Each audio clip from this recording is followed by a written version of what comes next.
Sabi na ito si Duterte loko-loko. Gago.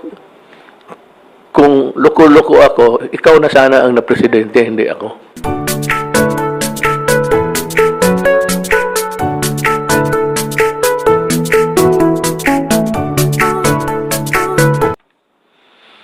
Mga kababayan ko, ganito ang sabihin ko sa inyo. Una-una, we always invoke the name of God. I thank the Lord for guiding the brains of other races, other than Filipinos.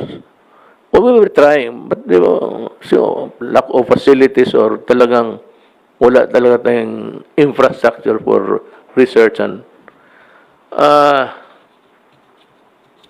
meron akong bakuna. Ang hingin ko sa inyo ganito, magtiis lang kayo ng kunti dahil nga sa hawaan. Ngayon marami na ang nahawa. It's because yung iba, ayaw ninyong magpapigil. Sabihin niyo wala kaming roadmap. The roadmap ng recovery natin, I do not know din yung headline ng newspaper. Sabi ko ngayon, ako nagbabasa ng newspaper eh. The roadmap, if it's about me, I do not read. Duterte, where is your roadmap? Hindi nga kami maka-roadmap because we were talking about a budget. Ito ng gabing ito. Hindi kami makaano ng, I could not have uttered a single sentence about roadmap to recovery. Kasi ang una talaga diyan, ang medicine. Now, sa mayroon na, except for the authorization, yung i-distribute na, at yung final approval, distribute na sa mga opisina nila dito, Pfizer, Moderna, for the public. I promise you, by the grace of God, I hope, by December, we would be back to normal. Huwag ninyo yung new normal. Kasi sabi ko noon, pag umpisa natin, hintayin lang natin yung vaccine. Hintayin lang ho ninyo. By December, kung makatiis kayo, kasi kung lalabas rin kayo, matamaan kayo, patay rin eh. Ang mayroon ng, kasasabi ko nga, kaya ako saludo talaga ako sa Chinese. Kaya iba dyan, sige kayo daldal. Ang unang makuha nga natin siguro from China, Sinovac, China, Phase 3. Emergency authorization, pati approval. Sinopharm, China. Sa Wuhan pa, doon galing yung so they say. Sinopharm, Beijing. Moderna. Nasa stage 4 na sila. Pfizer, Biotech. CanSino, Biological, China. Sa third, Shifi, China, Innovia, Novavax, Johnson & Johnson, the Merck, first stage pa lang. Next month, meron ng ma-release sa ibang kung. Ang mapabubuti lang nito, to our credit, is that we have remained friendly with China. And China was able to guarantee, sabi nila dito sa akin, that the Philippines would, ito basahin ko na lang, Chinese Embassy, China, to give priority to the Philippines once the COVID-19 vaccine is successfully developed, said spokesperson Wang Wenbin at the regular press conference on July 28, 2020. July 28, sinabi niyan. The Philippines is a friendly, close neighbor to China. Since the outbreak of COVID-19, the two countries have been standing together with mutual assistance, turning epidemic cooperation to a new highlight in Balater. Nangako sila na may priority tayo. Ang the first three, China ang nanguna eh. Moderna pati yung Oxford AstraZeneca. It's a American British average. Now, ito ngayon. Balik tayo sa mabutit, nandyan, dito yung cabinet. Magtanong sila, mabigyan ba kami, Mayor? Ito ang i-guarantee ko. Ang listahan ng mga tao na makatanggap ng pera noon sa hirap, ang una, ang nagbibigyan ng assistance, yun ang kategory natin. Ang mauna, yung walang-wala. At saka, of course, those in the hospital, mga hospitals. Yung mga sick na, or dying. Ang una talaga, yung mga tao sa listahan na tumatanggap ng assistance sa gobyerno. Ngayon, pangalawa, yung middle income. Libre to, hindi ko ito pagbili. Yung third, kagaya mo, Bong, Wendell, Sani, ikaw, General Lorenzana, General Anyo, ikaw ma'am, ako nang, yung para akin, hatiin natin. Bigyan kita. Wendell is not sure. Alam mo itong mga military na ito, pobre ito. Mauna rin kayo. And also, my military and my police. Because I need a strong backbone. The backbone of my administration is the uniform personnel of government. Yung mga mayaman, huwag na ninyo akong isipin kasi hindi ako nag-iisip sa inyo. Sorry na lang. Kayo kung maka-afford, pag nakita ka na nagpapabakuna ka dyan ng libre, saka may mga tao na gusto ko injeksyonan uli ng COVID-19, dagdagan ko pa yung kagaw sa katawan. Ano bang kagaw sa Tagalog? Germs. Kagaw sa Bisaya. Kamu mga suburbiyo mga galit pa kayo sa akin. Kamu mga Cebu, nasuko pa sa ako. Anong gisaway ta mo? Ngano dita mo sa during the critical period, kita na ko ang Cebu free-willing, murag walay COVID. Mutong ako ang inom pa sos Ginoo. Ako yung mayor nga to. Sipa nga buto. Pakaon ko ng inyong sunoy yung pakilaw ko na inyong tubangan. Kita mo, Cebu, ang spike ng Cebu, ang taas. Na ito ngayon, sabihin ko sa inyo, pag-tiis-tiis lang kayo, nandyan na eh. Sinabi ko, yun ang pinagdadasal ko sa Diyos. Na for God to guide, the guiding light so that these guys can make the vaccine. Yun ang distribution. Ano yung listahan na tilungon ng gobyerno, sila ang mauna. Yung mga upper income, magbili na lang kayo. Libre to. Bilihin natin. Sunny will explain to you kung paano. So, almost by December, tapos to lahat. As fast as we can. Ngayon, sino ang bigyan ko ng trabaho na yan? Kasi ganito yan. Nandito na yung bakuna, tatanggapin ko yan. Sino pabigyan ko? Ibigay ko sa barangay? Barangay captain. Hali kayo. Sabihin niya sa leader niya. Yung si kapitan, wala yan, hindi nagtulong. Bahala na mamatay na yung barangay niya. Mamuliti ka, unahin niya, siya, mayaman na, ako muna. Hindi yung mga kalaban niya politika, hindi mabigyan. Yung ayaw niya, hindi mabigyan. Ngayon, sino ang magdala nito?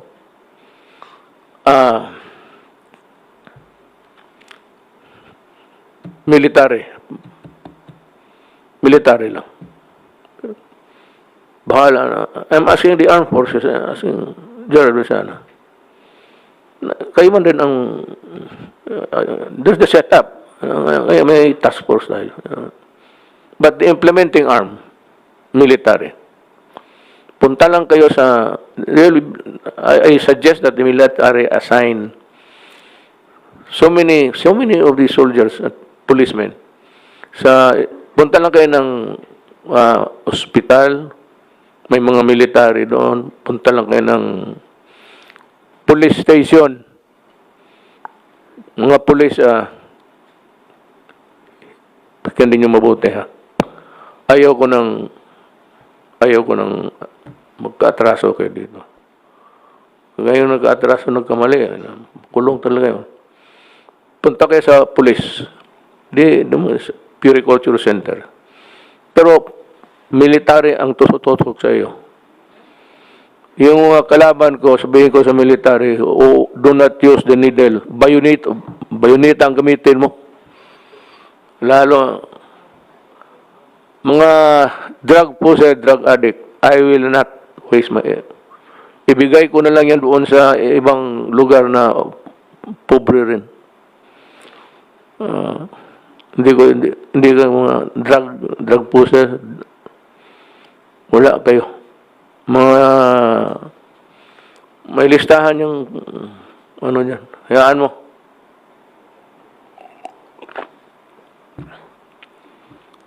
Yun ang utos ko. Yan ang gusto ko. Hindi maganda? Hindi talaga maganda. Yung mga tao, hindi pala tao sila. Tingin ko, mga drug possessed, drug lord, aso. Tingin ko sa kanyang aso. Hindi ako magtulong sa inyo. Sinisira ninyo yung Pilipinas. Pinapatay ninyo yung tao. So, we'll hear Sunny talk about. Kasi ang tinatanong ng anong gusto ng tao, sabi na, marinig lang nila kung anong plano mo. Wala pa akong plano kahapon kasi ngayon lang ito dumating eh. Itong balita sa vaccine.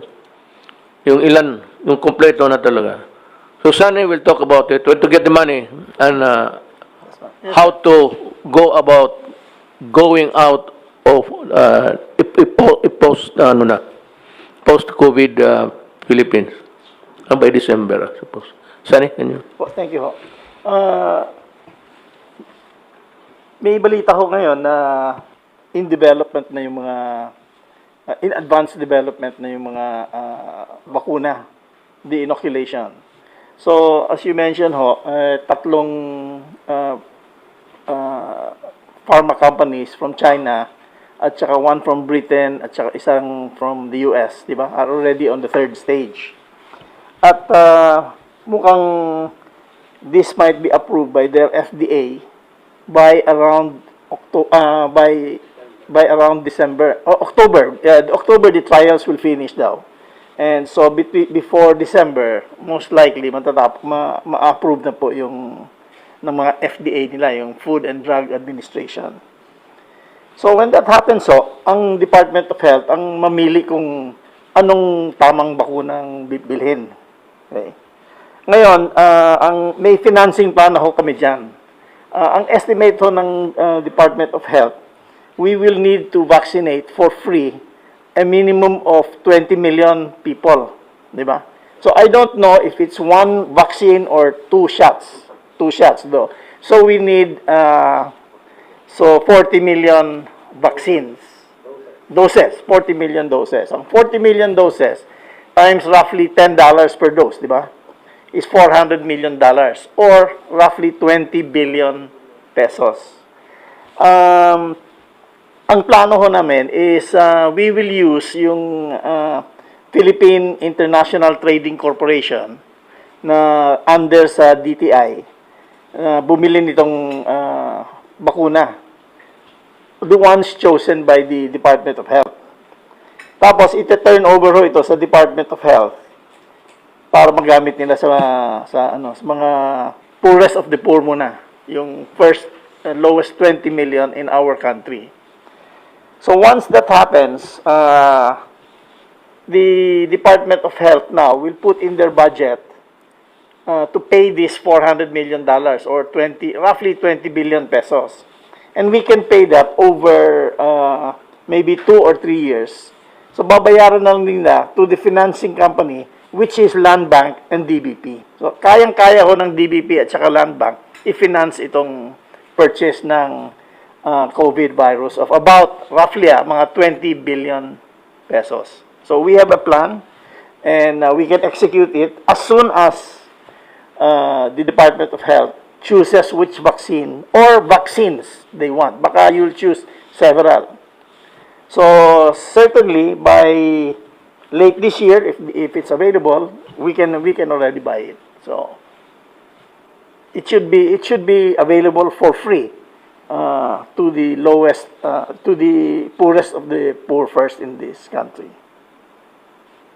So at $10 per dose, that should be around, siguro when they sell it, siguro mga 500 pesos per dose, or roughly 1,000, or maybe including the service and the transportation, siguro mga 1,200 pesos per treatment. So that's totally available. The financing is available for this program. Once the vaccine is available, I'm sure the economy now can be fully open, and we can start not the new normal, the normal life. We can go back to the normal life now. Sir, could you run us through, breeze us through with how the economy can recover? You just use the bold lines. Opo. The economy actually is already beginning to recover.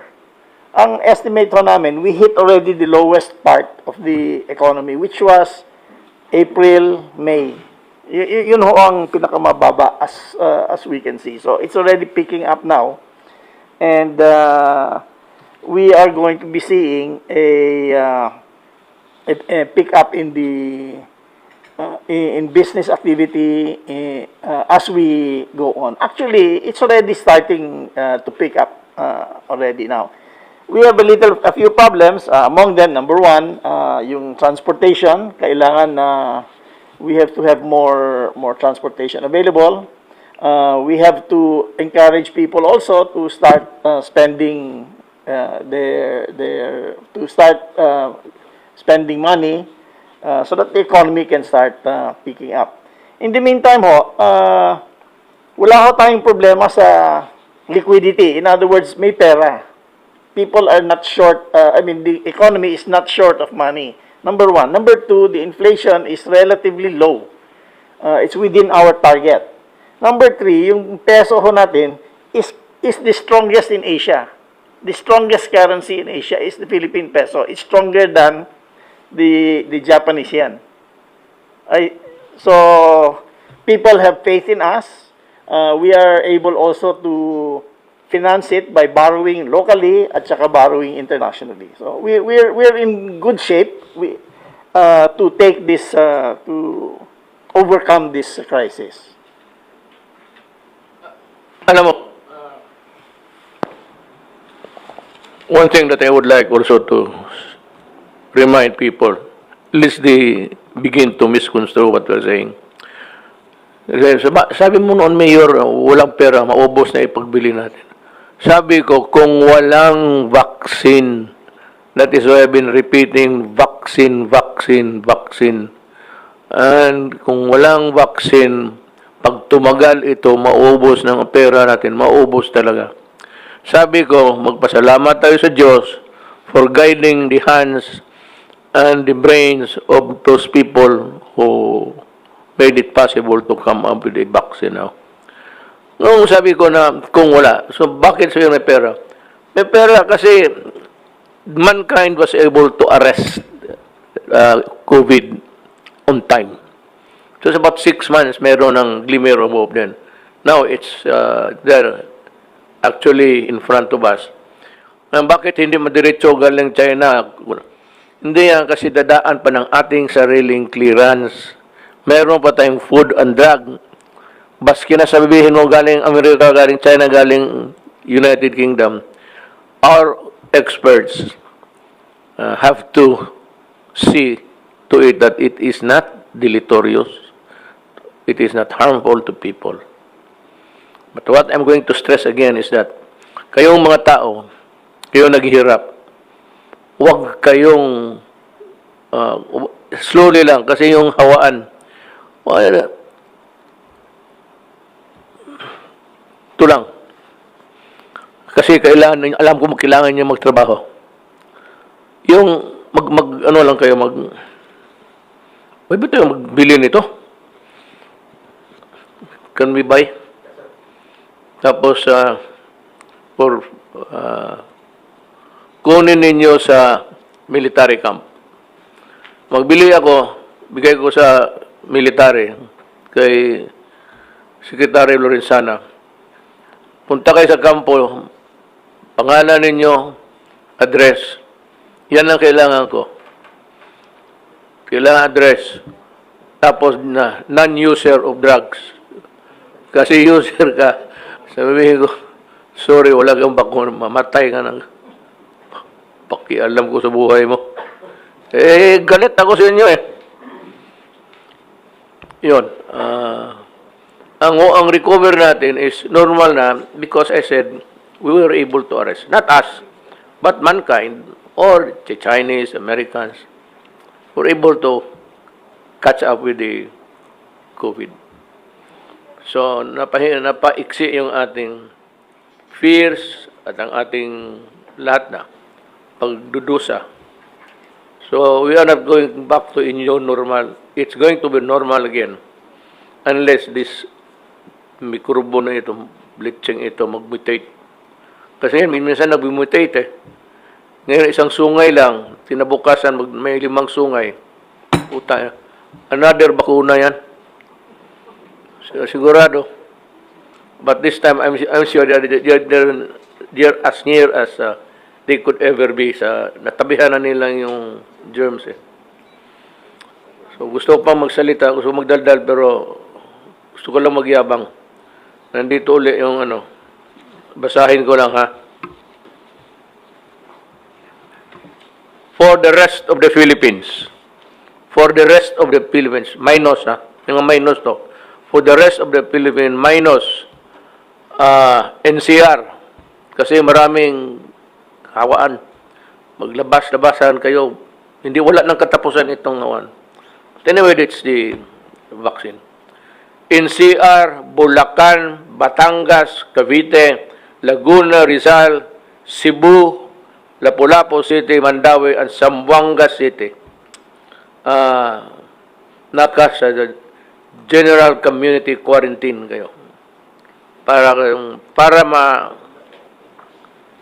Para ma-shorten yung purgatorio ninyo. Kasi kung maghawaan na naman ito, walang katapusan. Then ang problema nito, sabihin mo, ano ba ito putang inang Duterte na ito? Akala ko pa may vaccine. Nandyan na nga. Kaya lang dadaan pa ito sa mga proseso, lalo na sa atin. May batas They have to be approved by the FDA, Food and Drug Administration. Ngayon,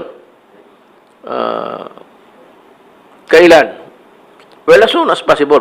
Pagka sabi naman, parang ministerial na yan. Madali na yan. Tingin na lang. Ngayon, yung may baka sa production, minsan may mga anong tawag nitong yawa na ito. Itong lagyan sa medisina. Desirin would be the itong what do you call this, sir? Yung bayan. Yung mga bayan ng walang laman, i-reserve yan sa mga drug addict. Hangin yan, putang ina kayo. The rest of the Philippines, modified general community quarantine. Itong mga sinabi ko mga Philippines, tiis-tiis muna kayo. Yun lang. Not Philippines, okay na. Modified general community. Kunting ingat lang, wag do not mix together and observe itong distancing, the distance rule. Yan lang hihingi ko sa inyo. Pero huwag kayong matakot. Hindi ako nagyayabang. May bright tayo na finance secretary. May military ako na maasahan ko. Ang hindi ko maasahan yung nagbibili tapos nababalato pa. Sabi ko na nga noon alam nila, before na sinabi ko na, ito sigurado, same story. Hindi bigyan yung kalaban, hindi bigyan kilala, suluhin ng lahat. So sabi ko, ito ngayon, military. Nearest camp, nearest police station, may mga nurses yan. And volunteers, I am asking, yung mga nurse na walang trabaho, total, bakuna na ito, hindi naman ito may COVID. Basta mag-mask lang kayo. And of course, gloves. And ito, tingnan mo itong binigay na. Tingnan mo pag ginanong ko, alcohol. Yan. Kaya ako, kanina pa ako, sige, naglalaro ako, nag-enjoy ako, nag-sprout eh. Yung narunod sa atin, alam nila, kanina pa ako, gano'n. Pero, hindi, sabi na ito si Duterte, loko-loko.